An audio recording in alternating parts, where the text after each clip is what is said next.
പുത്തൂരിലെ കൈനൂരിനെ വെള്ളത്തിൽ മുക്കിയത് കൈനൂർ ചിറ ശുചീകരണത്തിലെ പാളിച്ചയെന്ന് ആരോപണം.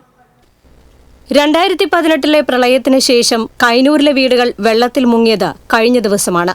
ചിറയിലെ മഴക്കാലപൂർവ്വ ശുചീകരണ പ്രവൃത്തികൾ നടത്തുന്നതിലെ വീഴ്ചയും അനിയന്ത്രിതമായി പീച്ചി ഡാമിൽ നിന്ന് ഒറ്റ ദിവസം വെള്ളം തുറന്നുവിട്ടതുമാണ് പ്രതിസന്ധി രൂക്ഷമാക്കിയത്. നടത്തറ പുത്തൂർ പഞ്ചായത്ത് പരിധിയിലാണ് കൈനൂർ ചിറ സ്ഥിതി ചെയ്യുന്നത്.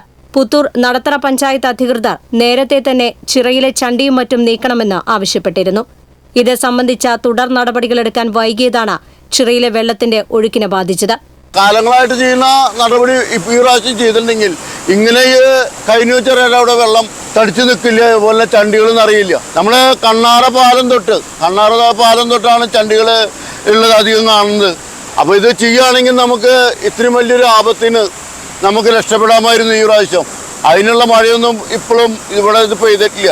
ഇവിടെയുള്ള 4-6 കള്ളികൾ അടഞ്ഞിരിക്കുകയാണ്. അതിൽ പ്രധാനപ്പെട്ട ഈ കള്ളിയിൽ ഞങ്ങൾ അരക്കള്ളി എന്ന് തന്നെ പറയാം. അരക്കള്ളിയിൽ ഒരു ബോട്ടാണ് വന്നിരിക്കുന്നത്. അത് ഏതോ വീട്ടിൽ പേഴ്സണൽ യൂസ് ഉപയോഗിക്കുന്ന ബോട്ടാണ്.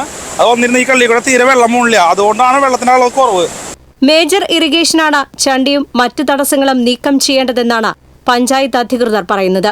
കഴിഞ്ഞ 2 ദിവസമായി മഴയ്ക്ക് നേരിയ ശമനമുണ്ടായിട്ടും കൈനൂർ ഭാഗത്തെ വെള്ളം പൂർണ്ണമായും ഒഴിയാതിരുന്നതിനെ തുടർന്ന് നാട്ടുകാരുടെ നേതൃത്വത്തിൽ ചണ്ടിയും മറ്റു തടസ്സങ്ങളും നീക്കം ചെയ്തതോടെ ചിറയിലെ വെള്ളത്തിന്റെ ഒഴുക്കിന് ശക്തി കൂടിയിട്ടുണ്ട്.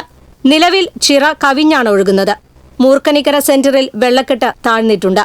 പുത്തൂർ പഞ്ചായത്തിലെ വിവിധ വാർഡുകളായി 1350ഓളം വീടുകളിലാണ് വെള്ളം കയറിയത്.